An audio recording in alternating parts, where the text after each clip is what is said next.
we've worked together for, goodness, it probably goes back to early 2000s and everything. And so we've worked a lot together, worked through a lot of problems and a lot of issues. And Mostly created by team. What? Mostly created by team. Yeah. I'm just joking.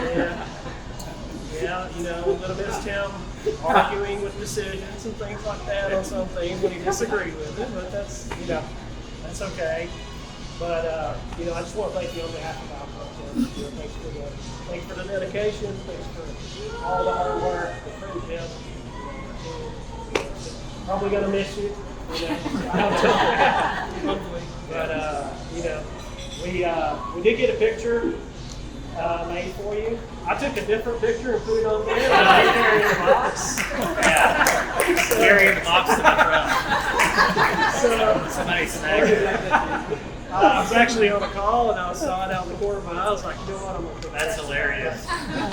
So my group did a group picture Yep. and signed it. I got my Hawaiian shirt on here. Yeah, he does. But no, again, thanks. And Thank you. appreciate it. Yeah. Thanks, Jody. Congratulations. Yeah. Enjoy it.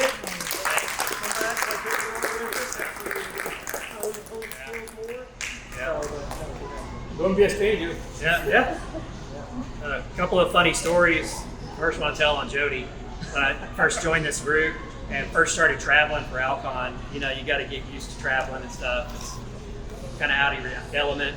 And we're going through an airport. I don't remember what city we were. There were 2 or 3 of us, and Jody was kind of leading the way. And they had one of those rail trams like the DFW airport does, where you go from like terminal to terminal. And he jumps in there, and I'm like lugging behind with my luggage, and the door closes to the tram. God. And I was expecting him to like hold the train or something, and he just sits there and looks at me and laughs as and I just caught the next tram. And So if you ever travel with Tim, now I think that was the first time we traveled. Yeah. And it's like a 2-day trip. And Tim, I remember Tim traveling with us, and he had a huge suitcase. And I was like, Yeah, it got smaller and smaller. It did. As he got more experience, it did. Small. So, well, let me introduce my family real quick. For those that didn't meet them, start with my wife, Rhonda, over here.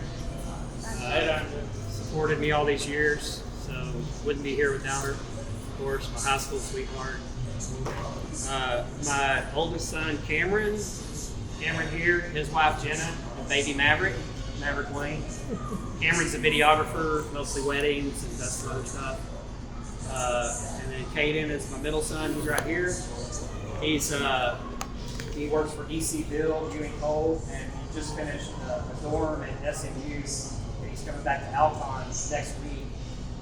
They'll be out in the trailers or something. They'll be doing something on towers or R&D.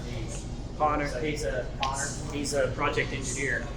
And then baby Kayla over here she works for Dell Computers in Austin, and she's in like inside sales, doing great. So everybody's off the payroll and has their own insurance and stuff. So it made it a lot easier to make this decision. So this is my dad, Harold. He's 94 years young. So hopefully he and I have a little bit of gas left in the tank and do some stuff.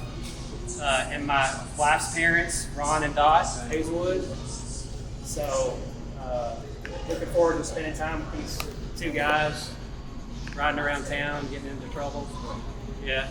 So that, the grandbaby. You're a good family. Yep. But thank you for all your support, help. I've worked with all you guys. Really appreciate everybody. I've had like 3 different lives here at Alcon. Started Fort Worth manufacturing for 7 years in the 90s. Then 12 years in R&D PD. So that was mostly validation and engineering. And then 13 years over here at ESO. So believe it or not, longest there. So external supply, that was a lot of fun. So a lot of you haven't heard even family. I'll tell a couple of just quick stories. two I thought of actually happened the first 5 years I was working here. Really, first one was I was been here less than a year, and we started validation on lines 8, 9, and 10 in Fort Worth North. And before I knew it, I was helping hire. I hired Ricky and Jeff Terrell and some other guys to come in as a temp. And I was like, man, I've only been here less than a year. They gave me this intern girl. She was from University of Alabama.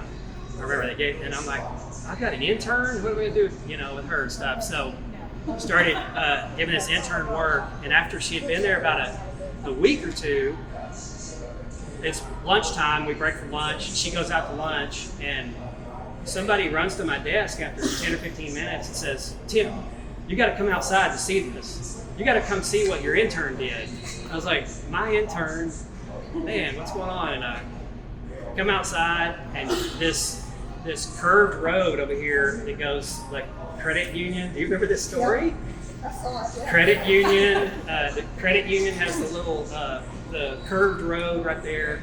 Anyway, let's just say she didn't negotiate the curve. I don't know. There weren't cell phones back in those days or anything, so I don't know what happened, but she went over the curve, through the grass, hit a little sports car, and went airborne. When I came outside, her car was upside down on top of 2 other cars.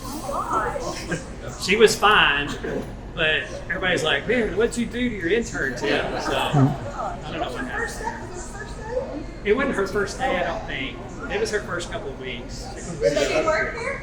Yeah, she didn't. Her mom worked here. Her mom worked here. Yeah.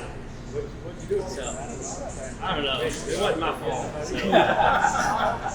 So the second one was, this was about 4 or 5 years in, maybe less, and we were doing cleaning validations of the big 8, 9, or 10, I don't remember, big vessels, and those things are big, and they have a concave floor, right? And you're doing cleaning validation, which a lot of you guys know. You take swabs of different areas, and so I had to get down in there, and I had a safety wire in case I fell. It would grab you, right?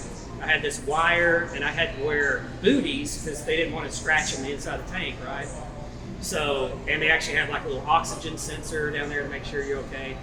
So it's not really a good combination, all the booties and everything. And so I look at the list, I'm like, I got to swab the side of this tank, and I walk over to swab the side, and I'm reaching out, but I had to walk up on that incline. And just as I reached out, my feet went out from under me, and the strap grabbed me, so I was airborne backwards, and I slammed into the agitator shaft. Oh my God. Boom, it's shaking and everything, and they pulled me up, and I was fine, but I had like bruising in some unspeakable places. I had pretty bad bruising, hurt my tailbone and stuff, but it wasn't a big deal. But then so Bill Schwayko was the engineer, he's still here. Him and a crew of engineers got together because the whole talk was that shaft and the seal in the shaft, we're going to have to replace it or whatever. So there was this whole topic of the meeting, and the topic was, is Tim under or over 150 pounds? Because that's going to be the decision if we get it fixed or not. So, as Rhonda could tell you, I was like 130 pounds when we got married, so I think I was under 150 still. But they called in a company and they checked the shaft and stuff. So I don't know. For some reason, my funny stories end up with me getting hurt or somebody doing something. So I appreciate all you guys. Thanks for coming, and been good working with you. It feels weird to be leaving, so I'll have to use my golden ticket like Mark has. Play some pickleball out here. Card. Yeah. It's like a RG card is what I call it. It doesn't look gold. That's true. It's not gold. Thanks very much. Yeah, thanks too. Oh. Spend time with this guy here, What's he calling?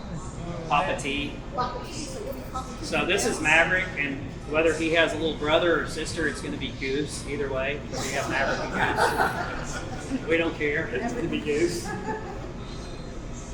He's a good guy. Love doing the chant. Second. Yeah, thanks.